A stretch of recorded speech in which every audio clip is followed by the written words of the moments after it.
लेकिन टैक्स में जो बदलाव किया गया है जाहिर तौर पर ये बड़े रिलीफ के तौर पर देखा जा रहा है मिडिल क्लास के लिए।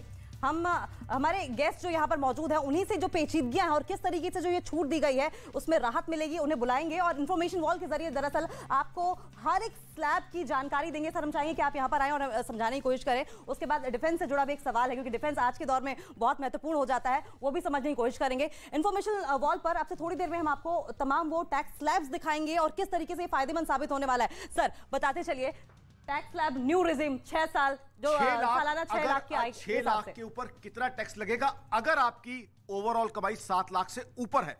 अगर मैं 6 लाख ही रह जाती है तो कुछ नहीं देना आपको। तो 6 लाख की कैलकुलेशन है, पहले टैक्स आपको देना था 23,400 रुपए, अब टैक्स बनता है महज 15,600 रुपए। तो आपको क्लियर कट 7,800 रुपए फायदा हो रहा है, जो पैसा आपकी जेब में जा रहा है, जिसको जाके आप बाजार में खर्चोगे, जिससे एम्प्लॉयमेंट जनरेट करोगे, जीडीपी बढ़ाओगे, पर कैपिटा इनकम बढ़ाओगे और राष्ट्र निर्माण करोगे। अब आ जाते हैं 7 लाख। 7 लाख इसको जो है थोड़ी सी जो क्लैरिटी दे दूं, अगर मात्र 7 लाख ही इनकम है तो आपको कोई भी टैक्स नहीं देना, सारा ही सारा फायदा है। लेकिन ये कैलकुलेशन किस लिए है? ये कैलकुलेशन इसलिए है जिसकी कमाई 7 लाख से ऊपर है तो उसको 7 लाख पे कितनी बचत होती है। पहले उसे देना था 33,800 रुपए, अब देना है 26,000, तो उसको फायदा हो रहा है 7,800 रुपए। क्लैरिफिकेशन मैं चाहूंगी क्योंकि 7 लाख रुपए तक तो कोई आपको टैक्स देनी नहीं है, तो क्या टैक्सेबल इनकम ये 7 लाख उसके ऊपर है और फिर उसके बाद ये टैक्स आपको देना है? क्योंकि 7 लाख तक जब टैक्स है नहीं तो हम तो दिखा रहे हैं कि 33,800 आप पहले दे रहे थे, अब आपको 26,000 देना है। तो क्या ये 7 लाख टैक्सेबल इनकम है, मतलब 14 लाख जिसकी आय है उसके लिए? बिल्कुल, ये सवाल आपका बहुत कुछ क्लैरिफाई करेगा। मैं दोबारा बता देता हूं, अगर आपकी इनकम मात्र 6 लाख है, 6.5 लाख है, 6,99,999 या 7 लाख भी है, आपको कोई टैक्स नहीं देना। अब अगर आपको कोई टैक्स नहीं देना तो ये 6 लाख पे कैलकुलेशन क्यों दिखाई जा रही है? उसके पीछे भी लॉजिक है। अगर आपकी इनकम 7.5 लाख है, 8 लाख है, तो 6 लाख के ऊपर क्या लायबिलिटी बनती है आपकी, वो दिखाई जा रही है। तो ये 6 लाख की लायबिलिटी उसके लिए है जिसकी 7 लाख से ऊपर इनकम है। सिमिलरली 7 लाख पे आपकी टैक्स लायबिलिटी तब बनती है, ये उसके लिए दिखाई जा रही है अगर आपकी इनकम 7.5 लाख है, 8 लाख है, 9 लाख, तो उसके लिए कैलकुलेशन है। तो इसलिए इस चीज की बिल्कुल खुशी बनाइए। 7 लाख है तो आप बिल्कुल इनकम टैक्स से फ्री है, आपको टैक्स का एक भी पैसा नहीं देना है। अश्विनी जी, आगे के टैक्स स्लैब के लिए हम आपसे जानना चाहेंगे कि किस तरीके से ये टैक्स स्लैब बदल रहा है और उससे क्या कुछ फायदे। हम चाहेंगे कि आप यहाँ पर आएं और इन्फॉर्मेशन वॉल के जरिए हमारे दर्शकों को ये जो पेचीदगियां हैं वो समझाने की कोशिश करें, क्योंकि मिडिल क्लास के लिए अब की बार का ये बजट माना जा रहा है कि बहुत अच्छा है। और खुद प्रधानमंत्री नरेंद्र मोदी ने इस बात पर भी जोर दिया था और आमतौर पर हमने देखा भी है सर कि जब मिडिल क्लास की बात आती है तो टैक्स स्लैब सबसे ज्यादा फोकस का पॉइंट होता है जब बजट किया जाता है। सर, सालाना 8 लाख की आय, एक्चुअली क्या है कि सबसे बड़ी जो कंफ्यूजन हुई है वो ये हुई है कि जो हमने कैलकुलेशन कर रहे हैं 6 और 7 लाख की, 6 और 7 लाख की कैलकुलेशन करने की जरूरत ही नहीं है, क्योंकि अगर 7 लाख तक की इनकम है तो टैक्स ही नहीं है, तो उसके बारे में जाने ही क्यों, जीरो। चाहे आप अल्टरनेटिव रिजाइम ले लीजिए, ओल्ड रिजाइम ले लीजिए, आपको टैक्स पे ही नहीं करना। कोई बात नहीं सर, हम 8 लाख पे आ जाते हैं। नहीं, मेरा मतलब है कि कंफ्यूजन दूर करने के लिए कह रहा हूं मैं, क्योंकि कुछ लोग पूछ रहे हैं 6 पे क्या होगा, 7 पे होगा, तो कैलकुलेट ही मत कीजिए जब सब जीरो ही होना है तो। बट सर समझ के लिए ये लोग इसलिए कैलकुलेट कर रहे हैं ताकि आम आदमी को कैलकुलेशन का सिस्टम जो है समझ आ जाए, ताकि दोनों चीजें हम उसे बता सके कि 7 लाख पे जीरो है लेकिन 8 लाख पे है, तो 6 लाख पे आपका बनता क्या है, तो वो दोनों चीजें सही है, उसको कैलकुलेशन भी समझ आ रही है और एग्जम्पशन भी। अगर हम 8 लाख पर जाएंगे, अब हमारे पास ऑप्शन हो जाएंगे 2 कि हमने ओल्ड रिजाइम करना है या न्यू रिजाइम करना है।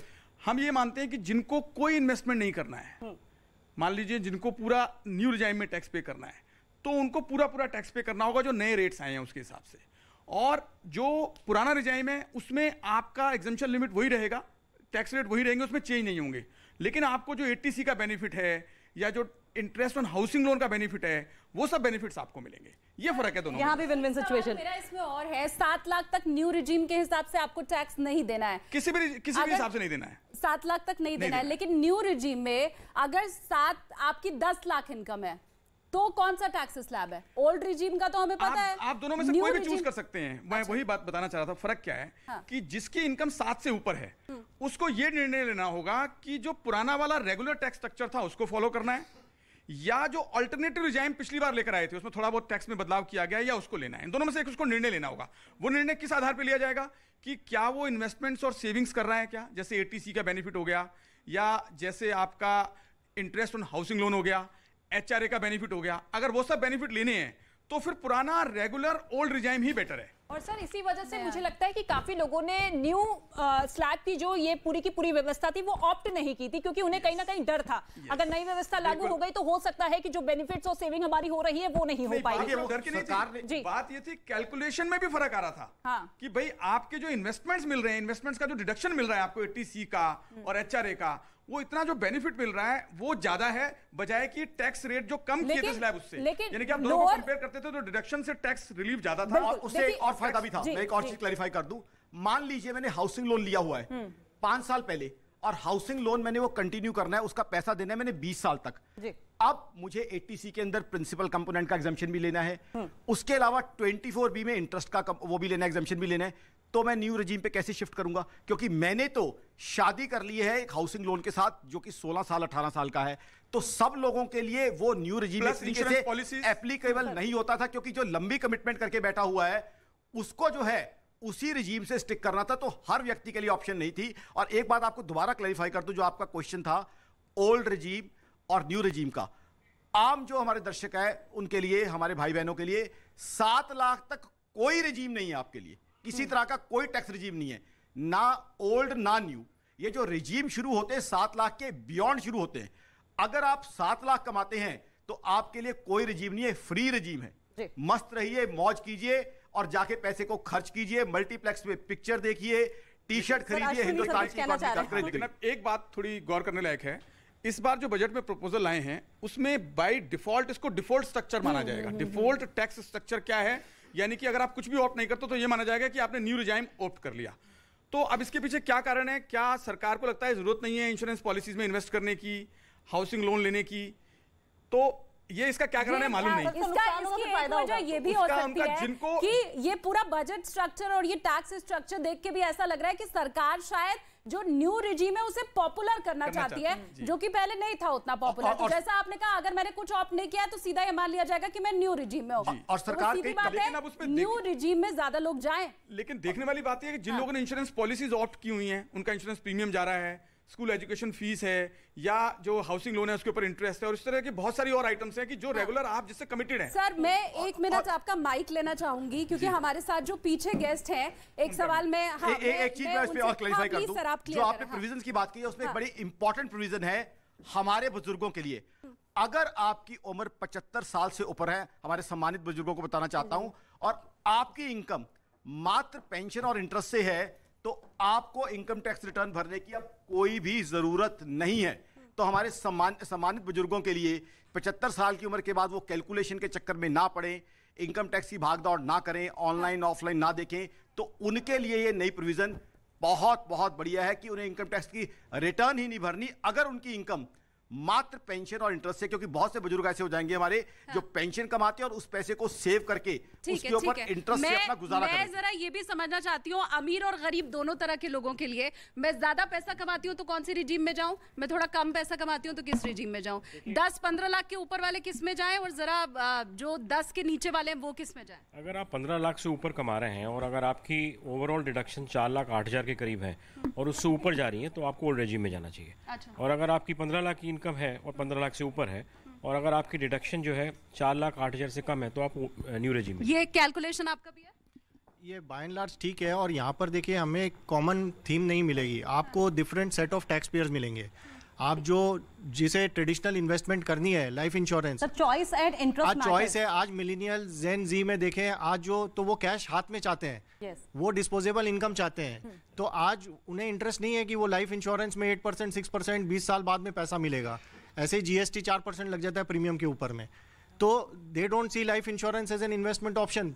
पब्लिक प्रोविडेंट फंड के ऊपर में 15 साल के इन्वेस्टमेंट उन्हें नहीं चाहिए, तो उनके लिए ये ऑप्शन काफी लुक्रेटिव है, वो जा सकते हैं ऑप्शन में, कैश आउट करके ले सकते हैं, ऑप्शन है। लेकिन इसके साथ ही सर सवाल यही है क्योंकि लोअर मिडिल क्लासेस को तो राहत मिल रही है, 7 लाख जिसकी आमदनी उस पर किसी तरीके का कोई टैक्स नहीं है। हालांकि इनका ये भी कहना है कि जो अमीर लोग हैं उनको भी राहत मिल रही है, लेकिन देश की कितनी प्रतिशत ऐसी आबादी है जिसे सीधे तौर पर ये लाभ है? प्रतिशत के रूप में तो कहना बड़ा मुश्किल लेकिन हमारा जो मेजर तबका है वो ये जो बीच वाला सेक्टर है इसमें फॉल करता है। 5 से 7 लाख वाला बहुत मेजर फैक्टर है। तो 2 लाख की जो रिलीफ है ये भी बहुत लोगों को मिलेगी।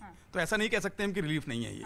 मैं एक और प्रोविजन जो अमेंडमेंट किया है वो इंपॉर्टेंट है सर, जो आप बातें कह रहे हैं, हम चाहते हैं कि आप यहाँ पर आए और यहाँ पर आकर इन्फॉर्मेशन वॉल के जरिए जो पेचीदगियां हैं वो हमारे दर्शकों को भी समझाएं। जी तो देखिए सर, जिस तरीके से लगातार बता रहे थे कितना प्रतिशत हिस्सा है देश की आबादी का जिन्हें टैक्स स्लैब से फायदा होने वाला, और सर जिस तरीके से आप कह भी रहे थे कि 7 लाख तक वालों को तो सोचने की जरूरत ही नहीं है, लेकिन समझने के लिहाज से हमने समझा दिया। लेकिन हम ग्राफिक्स के जरिए समझाने की कोशिश कर रहे हैं। देखिए सर, 0 से 3 लाख को 0, लेकिन 3 से 6 लाख वालों को 5%, यानी कि सालाना आय और इनकम टैक्स कितनी है ये आप हमें जरा समझाइए, कैसे होगा, क्या कुछ किस तरीके से हम इसको सिंपलीफाई करके समझ सकते हैं? ये कंफ्यूजन क्यों हो रहा है, ये रेट्स क्यों हमें देखने पड़ रहे हैं? अगर किसी की इनकम 7 लाख से ऊपर जा रही है, दोबारा बताते हैं इस बात को जिससे कि कंफ्यूजन दूर हो जाए। अगर 7 लाख से इनकम कम है तो सीधा सीधा उसको 0 टैक्स मानिए, क्योंकि उसमें भी बदलाव कर दिया है सेक्शन 87A में कि जो पहले 12,500 रुपीज मिलती थी रिबेट, अब 25,000 रुपीज मिल जाएगी। यानी कि 7 लाख रुपए तक जितना भी टैक्स आएगा वो पूरा डिडक्ट होकर 0 हो जाएगा। यानी कि 7 लाख तक जिसकी इनकम है उसको कुछ नहीं सोचना, उसको ना ओल्ड रिजाइम न्यू रिजाइम कुछ नहीं, उसकी इनकम, उसका टैक्स 0 पेबल है, उसको कुछ नहीं सोचना। वो चाहे इनकम को खर्च करे, चाहे उसके इंश्योरेंस पॉलिसीज में इन्वेस्ट करे, हाउसिंग लोन में करे, उसके लिए फ्री है। वो सिचुएशन आएगी 7 लाख से ऊपर जाने में।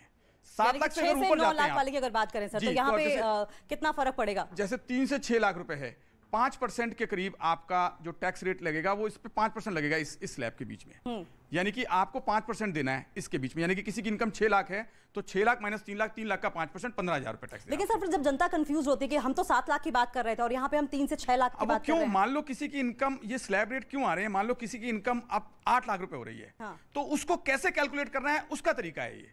यानी कि उसको 6 लाख रुपए तक कितना देना है, 5%, उससे ऊपर फिर 10%, यानी कि 6 से 9, तो यानी कि उसको 6 से 8 10%, 80,000 रुपए वो और 15,000 रुपए ये। 6 से 8 हो गए 2 लाख रुपए, 2 लाख पे 10, 20,000 रुपए और उस पर 15,000 रुपए, तो 35,000 रुपए उसको टैक्स देना है टोटल। और सर अगर यहाँ 12 से 15 और हम 15 लाख से ज्यादा वालों की बात करें तो इसको भी हमें समझाने की कोशिश करें। तो ऐसे करते करते कैलकुलेट करते करते आप जब पहुंच जाएंगे स्लैब तक, तो 15 से ऊपर के ऊपर जितना भी इनकम होगा उसको 30% पे करना है। लेकिन सर जैसे आपने बताया कि किसी की इनकम 8 लाख रुपए है और वो अपनी इन्वेस्टमेंट दिखाकर 3 से 6 लाख के स्लैब के बीच में आता है जिसमें 5% का टैक्स लगेगा, तो वो इन्वेस्टमेंट किस तरीके से दिखानी होगी? मतलब क्या कुछ पूरा का पूरा प्रोसीजर होगा? नहीं, उसको वो पहले उसको सोचना पड़ेगा कि कौन सा उसको टैक्स स्ट्रक्चर ऑप्ट करना है, पुराने वाला स्लैब रेट या नए वाला। अगर पुराने वाला करना है तो ही वो जो आप कह रहे हैं कि उसकी जो इन्वेस्टमेंट है उसका बेनिफिट मिलेगा उसको, तो उसको क्या करना होगा कि सबसे पहले उसकी इनकम कैलकुलेट की, इनकम कैलकुलेट करके जितना इन्वेस्टमेंट किया वो लेस हो जाएगा उसमें से। मान लीजिए 10 लाख रुपए इनकम है, उसमें से जो अभी बताया उन्होंने 4,08,000 रुपए की इनकम लेस कर दी उन्होंने, तो 6 लाख रुपए बचे। उसके ऊपर फिर वो ओल्ड रेट, ओल्ड रिजाइम जो है उसमें उस रेट के हिसाब से कैलकुलेट करना होगा। ये रेट लगेगा ही नहीं उसके ऊपर। ये रेट उनके लिए जो इन्वेस्टमेंट का बेनिफिट नहीं ले रहे, यानी कि कोई डिडक्शन, कोई एचआरए का बेनिफिट, कोई डिडक्शन का बेनिफिट नहीं लेंगे, तो आप सीधा सीधा, आपको कुछ झंझट नहीं करना, आपकी इनकम आ रही है इस रेट से टैक्स कैलकुलेट कर लीजिए। चॉइस ऑफ रेजिम जो है वो 7 लाख तक, आपको मैं दोबारा क्लैरिफाई कर दूं, कोई रेजिम नहीं है। 7 लाख तक आपके लिए फ्री रेजिम है, ना नया रेजिम ना ओल्ड रेजिम। 7 लाख से जब आप क्रॉस करते हैं तब आपको सिलेक्ट करना है। ये सर बात समझ में आ गई है। हम डिफेंस पर भी बात करेंगे, लेकिन इसके पहले शालिनी बहुत जरूरी है कि आप इसका क्या और एस्पेक्ट है, आपके साथ जो बैठे गेस्ट हैं उनसे भी समझने की कोशिश इसके बाद में एमएसएमई के बारे में जो प्रोविजन आया है वो भी बोलना चाहूंगा। पहले आप ये क्वेश्चन पूरा कर लीजिए। इसमें करना है, ये जो नई टैक्स रेजिम है, ये इसकी टारगेट ऑडियंस क्या है जी? ये टारगेट ऑडियंस 1 करोड़ के इनकम ऊपर के लिए नहीं है, क्योंकि आप जितना हाई इनकम में जाते जाएंगे ये डिसीजन मेकिंग इरेलेवेंट है। ये टारगेट ऑडियंस है जिसकी इनकम है 10 लाख, 12 लाख, 15 लाख, 20 लाख, वहां पर ये सब डिसीजन मेकिंग होगी।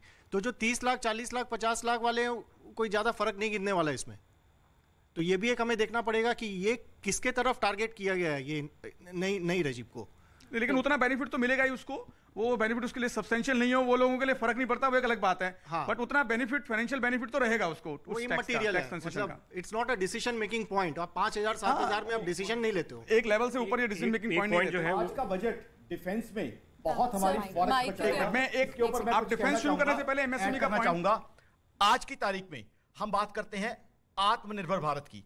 आत्मनिर्भर भारत का जो एक बहुत खूबसूरत ख्वाब हमारे प्रधानमंत्री साहब ने हम सबके साथ देखा है, वो सबसे पहले डिफेंस में पूरा होता दिख रहा है। सर इसी पे एक जल्दी से मैं सवाल पूछ लेना चाहती हूँ, एलोकेशन की सर अगर डिफेंस के लिहाज से हम बात करें तो उम्मीद की जा रही थी कि 6.6 लाख करोड़ का एलोकेशन होगा, लेकिन नियर अबाउट एलोकेशन हुआ है 5.96 लाख करोड़ का। ऐसे में अब जबकि इस तरह का बजट सामने आ रहा है, क्या हम उम्मीद करें कि जिस तरीके से अभी से पहले 60% तक जो इक्विपमेंट्स है डिफेंस के वो रशिया से हम लेते थे, अब इस तरह के बजट के साथ हम आगे बढ़ेंगे और जो इक्विपमेंट्स है डिफेंस के लिहाज से अगर देखा जाए तो हम भारत में ही बनाएंगे, मेक इन इंडिया भी आगे बढ़ेगा और डिफेंस में भी भारत सिरमौर बनेगा?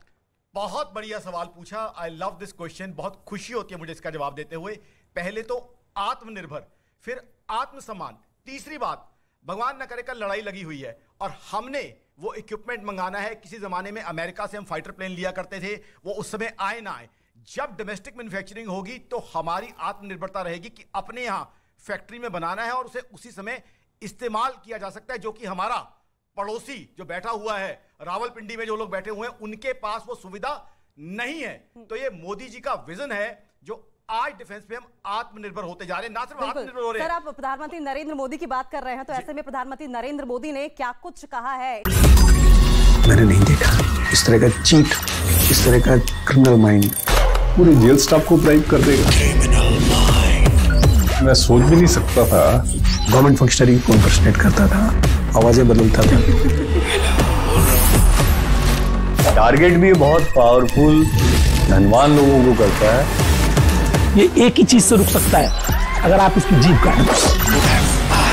न्यूज चैनलों के इतिहास में पहली बार न्यूज 18 इंडिया की web series FIR number 208 streaming 3rd February 9 PM